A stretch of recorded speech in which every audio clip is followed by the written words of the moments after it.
Bonjour Émilie, Bonjour Céline. bonjour aux personnes qui nous regardent. Euh, donc Émilie, avec toi, je co-anime des week-ends de présence authentique qui sont des stages de développement de l'être en immersion et en petits groupes. Ce magnifique projet de cœur, il nous donne l'occasion d'explorer, d'investiguer, de se laisser surprendre, de partager notre philosophie et de faire passer aussi des messages qui sont importants pour nous. Donc, au travers de cette vidéo, c'est vraiment un espace justement pour aller dans un peu plus de profondeur par rapport à ces notions. Et aujourd'hui, j'ai envie de te laisser la parole sur des notions qui, je sais, sont chères à ton cœur, l'accueil, l'acceptation et l'amour de soi. Hmm. Par rapport à ces thématiques, hein, à ces notions, c'est aussi un moyen de partager nos intentions relatives au week-end de présence authentique. Et pour rappel, notre intention au travers de ce stage, c'est d'honorer le vivant. Et pour nous, honorer le vivant repose sur trois piliers, donc l'amour de soi, la responsabilité et la confiance.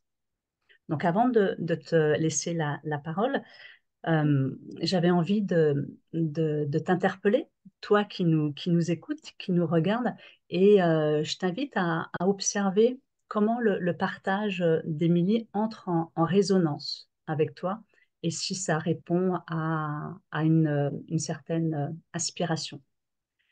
Donc, Émilie, qu'as-tu envie de nous partager sur l'accueil, l'acceptation et l'amour de soi? Plein de choses. Je suis moi-même en train d'accueillir quelque chose à l'intérieur de moi là. Donc j'ai envie de me laisser voilà, aller à parler de ces concepts, comme tu l'as dit, qui me sont chers, sans chercher à en donner une définition universelle, mais à aller regarder, partager ma vision, mon rapport à ces notions, qui est forcément empreint de philosophie, de courant de pensée, mais aussi fortement, grandement, d'expérience de vie. Hmm. Alors, Émilie, pour commencer, c'est quoi l'accueil pour toi? Alors, accueillir. Pour moi, déjà, c'est une condition nécessaire de base pour les deux concepts suivants. Accueillir, pour moi, c'est observer sans juger, sans évaluer.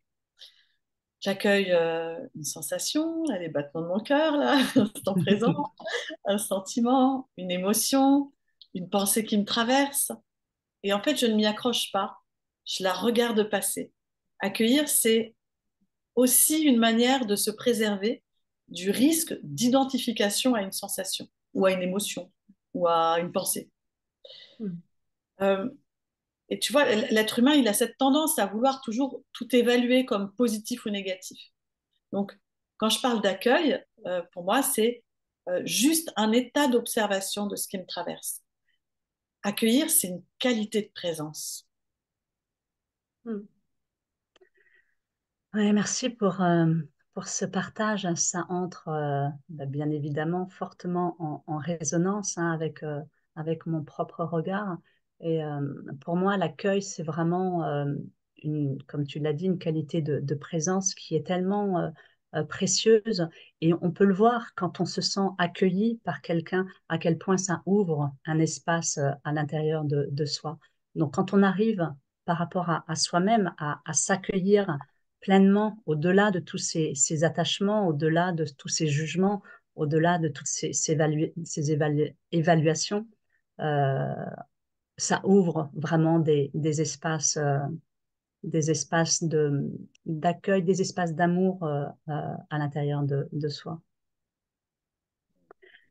Ah, j'accueille, j'accueille voilà, ce qui me traverse, cette respiration qui est présente.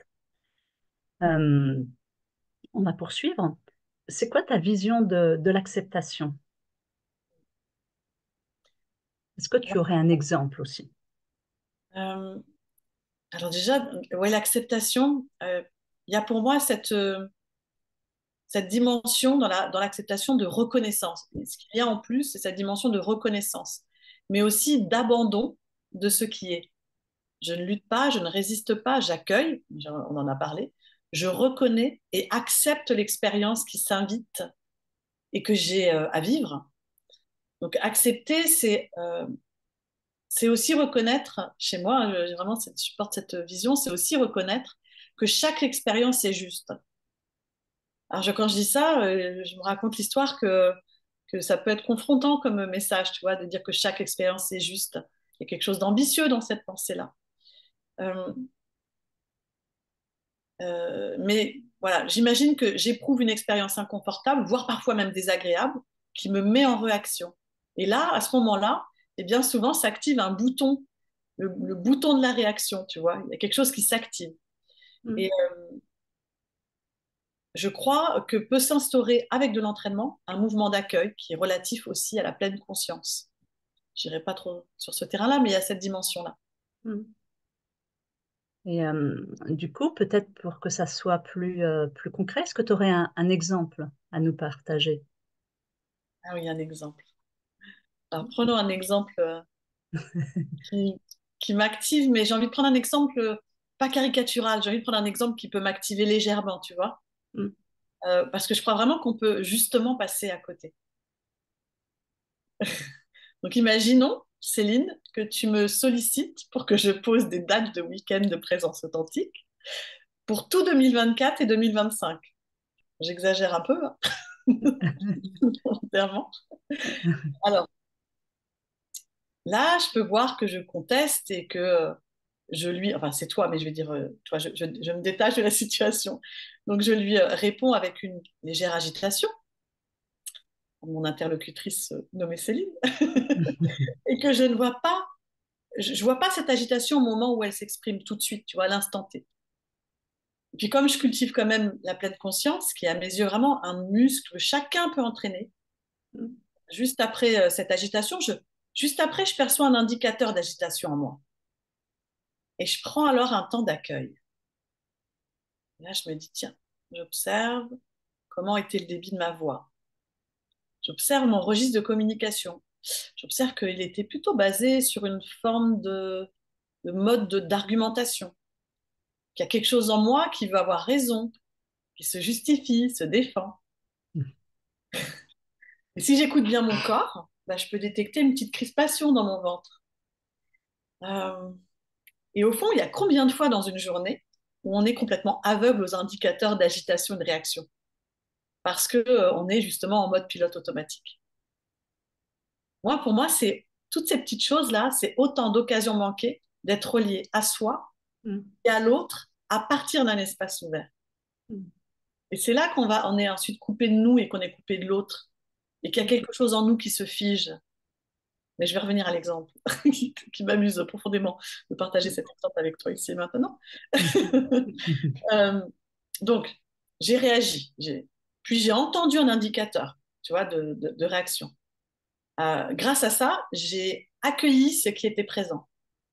Et je prends alors euh, la peine de comprendre l'émotion et les besoins qui sont sous-jacents à ces manifestations et à mes réactions aveugles.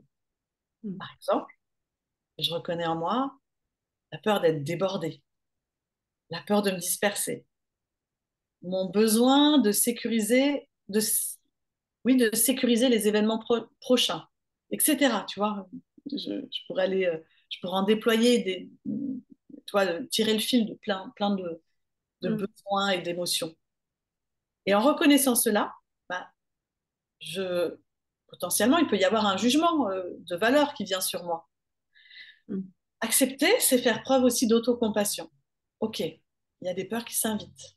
C'est ni bien, ni mal, c'est une information sur moi, sur là où j'en suis. C'est ok. Je ne cherche pas à changer, je ne combats pas. Je reste un temps avec ça, sans m'y accrocher, et je m'y mets de l'espace. Il y a un mouvement doux, tu vois, là-dedans. Mm. Mm. Ouais. Ouais, c'est très beau. Merci, Émilie. Moi, ce qui résonne beaucoup, c'est vraiment l'empathie aussi, s'accorder de l'empathie. Et Mm. ça, au travers de ce que tu dis, ça demande vraiment aussi de se mobiliser, ça veut dire vivre en conscience. Mm.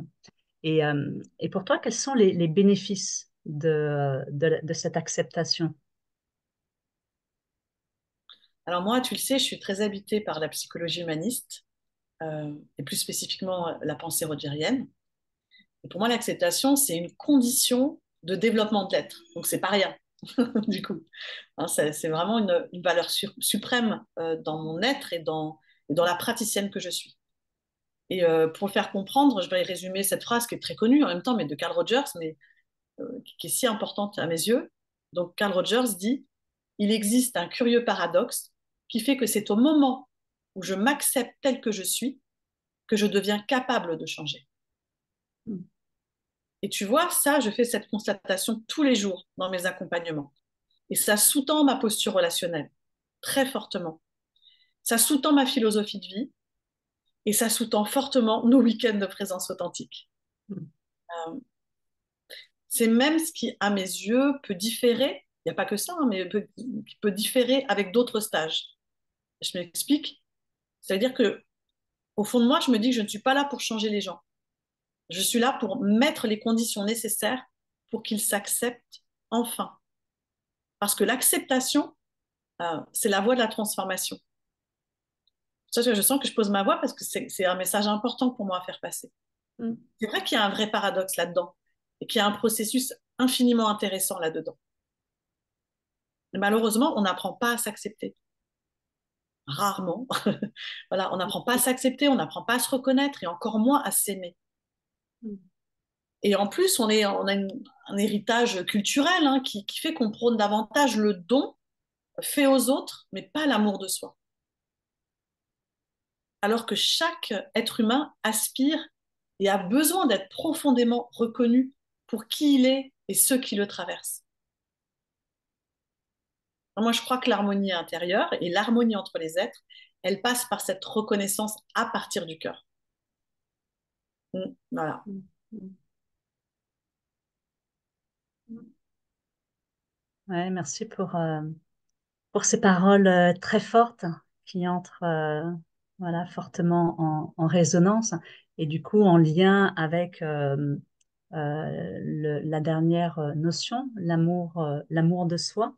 Mm. Euh, Est-ce que tu as envie de nous parler de cet amour de soi? Tu as commencé Ouais. déjà à en parler un petit peu. Oui, oui, j'ai commencé, effectivement. Mm, mm, L'amour de soi, bah, à mes yeux, c'est un apprentissage, c'est quelque chose qui se cultive chaque jour. Euh, c'est un chemin, c'est un mouvement.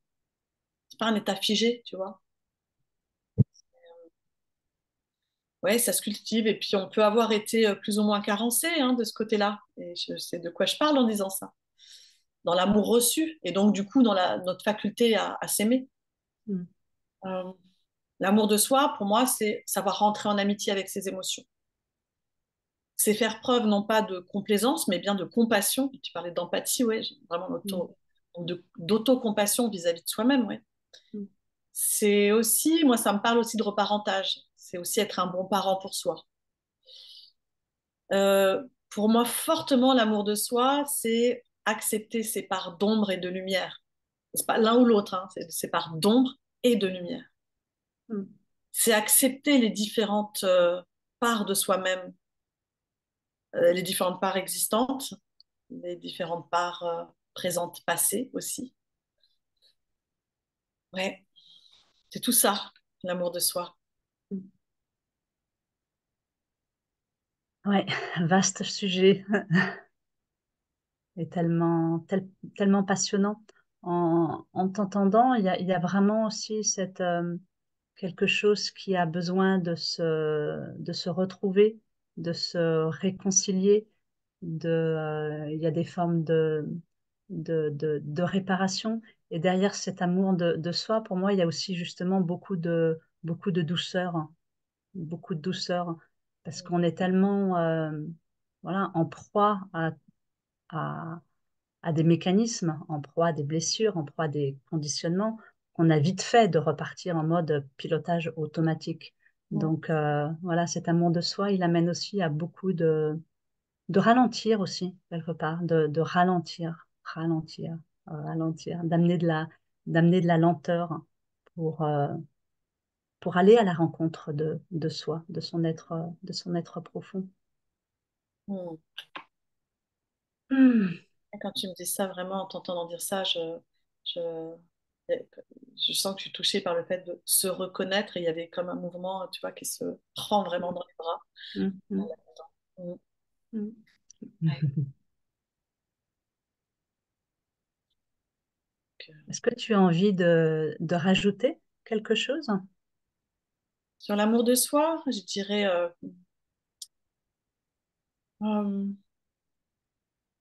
bah, je dirais que c'est un long chemin, une longue quête euh, que j'éprouve sincèrement à l'intérieur de moi, au fond que depuis quelques années.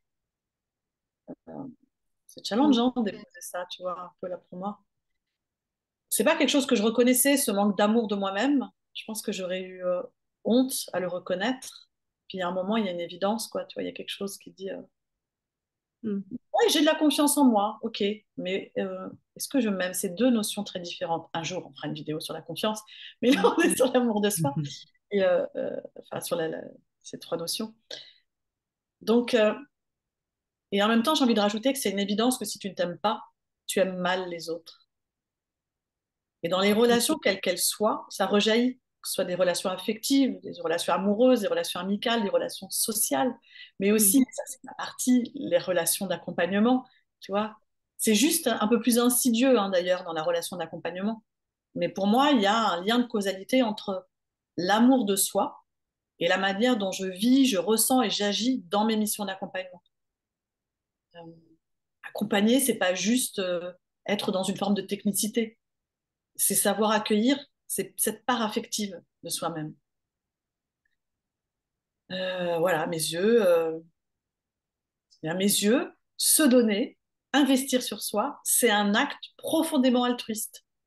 Je crois que cultiver l'amour de soi, c'est un acte généreux pour l'humanité. Voilà, je ne suis pas sûre que tout le monde partage cette vision, mais moi, j'ai envie de la défendre. Pour moi, c'est un acte altruiste et profondément généreux. Hmm. Voilà. Ouais. Merci, Émilie, pour toute cette profondeur, hein, pour ce voyage dans lequel tu nous as entraînés au travers de ces trois notions. Je peux rajouter quelque chose? Bien sûr. Je me viens là et puis que j'ai envie, parce que je sens que tu finalises et j'ai encore envie de dire quelque chose, c'est possible. Ouais, vas-y, je t'en prie. Je sens que repenser à mon parcours relatif à l'amour de soi, ça invoque en moi une autre philosophie qui m'habite très fort et que j'ai envie de déposer là.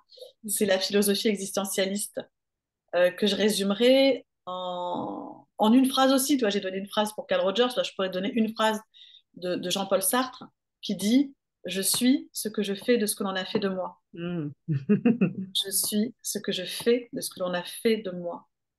Mm. Ok, il y a un contexte originel, ce qu'on a fait de moi, qui est contenu dans cette partie de phrase, mais qui ne détermine pas mon existence. Je Mm. vais me déterminer au travers de mes choix dans mon existence et au travers de ce que je vais faire de mon histoire. Alors ça me parle de pouvoir personnel, et c'est une notion aussi qui est importante pour moi. Ça me parle de non-déterminisme, et voilà, ce sont des postulats qui sont fondateurs à l'intérieur de moi et dans ce que je mets en œuvre. Et c'est pour ça que j'anime avec toi ces week-ends de présence authentique. C'est pour ça que ça a du sens. Pas juste pour me faire plaisir ou pour qu'on se fasse plaisir. C'est vraiment pour permettre à chacun de cultiver un état de présence qui favorise l'acceptation. Pour permettre à chacun d'apprendre à s'accepter, à accueillir le vivant, à s'aimer, euh, à savoir cultiver tout ça là au quotidien. Donc pour moi, les week-ends que l'on propose, c'est faire vivre un processus transformationnel qui est global et puis qui s'incarne aussi dans le corps et dans les cellules. Voilà, je m'arrête là, je te laisse. Mm. Ouais, merci. C'est important de mettre en lumière, hein. C'est vraiment quelque chose qui m'inspire aussi beaucoup. Et c'est comme un réveil à un certain moment de prendre conscience, mais qu'est-ce que je fais de ce dont on a fait de moi? Et à partir de là, bah, voilà, il y a tout un chemin qui se met en mouvement aller à la rencontre de notre être profond. Et, euh, et c'est vrai que voilà, c'est un chemin passionnant et c'est un chemin qui amène à aller toujours dans plus de profondeur par Mm. rapport à soi, par rapport à la vie, par rapport au vivant. Mm. Donc, merci, Émilie, pour, voilà, comme je le disais, nous avoir fait voyager au travers de ces notions et de tout ce qu'elles révèlent, hein. Merci d'avoir accueilli ma parole, ouais, de m'avoir permis de poser aussi ces messages Mm, importants. mm. Et puis Ouais, de tout.